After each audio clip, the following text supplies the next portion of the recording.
Good morning. അപ്പൊ ഇന്ന് ഒരു ഓണം സെലിബ്രേഷൻ ഉണ്ട്. പക്ഷേ നോട്ട് സോ ഓണം ലുക്ക് എന്ന് പറയാം. അതെ, ഓണം സെലിബ്രേഷനും ഷൂട്ടും കൂടെ ഒരുമിച്ച് വന്നാൽ ഇങ്ങനെയൊക്കെ പോകേണ്ടി വരും. പക്ഷെ ആ ടോപ്പിന്റെ മുകളിൽ ഇച്ചിരി പൂവൊക്കെ ഉള്ളതുകൊണ്ട് നമുക്ക് ഓണം ഔട്ട്ഫിറ്റ് ആണെന്ന് വേണമെങ്കിൽ പറയാം അല്ലേ. അപ്പൊ ദേ ഇന്ന് ഞാൻ ആങ്കറിങ് ചെയ്യുന്ന ഓഫീസിൽ ഓണം സെലിബ്രേഷൻ ആണ്. ഇതിപ്പോ മൊത്തത്തിൽ എനിക്ക് മൂന്നാമത്തെ ഓണം സെലിബ്രേഷൻ ആണെന്ന് പറയാം. വന്ന പാടെ പൂക്കൾ ഇടാൻ തുടങ്ങിയിട്ടുണ്ട്. ഞാനും ഈ മുതലും കൂടിയിട്ടാണ് ഇടാൻ തുടങ്ങിയപ്പോ സത്യം പറഞ്ഞത് കയ്യിൽ നിന്ന് പോകാമെന്ന് വിചാരിച്ചെങ്കിലും അവസാനം അടിപൊളിയായിരുന്നു. പിന്നെ പൂക്കളത്തിനിടയിൽ നമ്മൾ കുറച്ച് കലാപരിപാടികൾ അങ്ങോട്ട് തുടങ്ങി.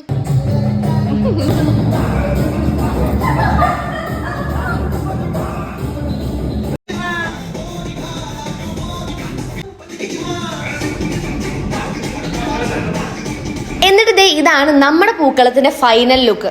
അത് കഴിഞ്ഞിട്ട് സദ്യ വരാനുള്ള വെയിറ്റിംഗ് ആണ് ഇവിടെ എല്ലാവരും. അപ്പോൾ സദ്യ വരാൻ കുറച്ച് ലേറ്റ് ആയതുകൊണ്ട് നമ്മളെല്ലാവരും ഡാൻസ് പാട്ട് തുള്ളൽ തുടങ്ങിയിട്ടുണ്ടായിരുന്നു. അങ്ങനെ ഡാൻസ് ഒക്കെ കളിച്ച് ക്ഷീണിച്ച് വയ്യാതായ കറക്റ്റ് സമയത്താണ് നമ്മുടെ സദ്യ വരുന്നത്. പപ്പടം വേണമെന്നോ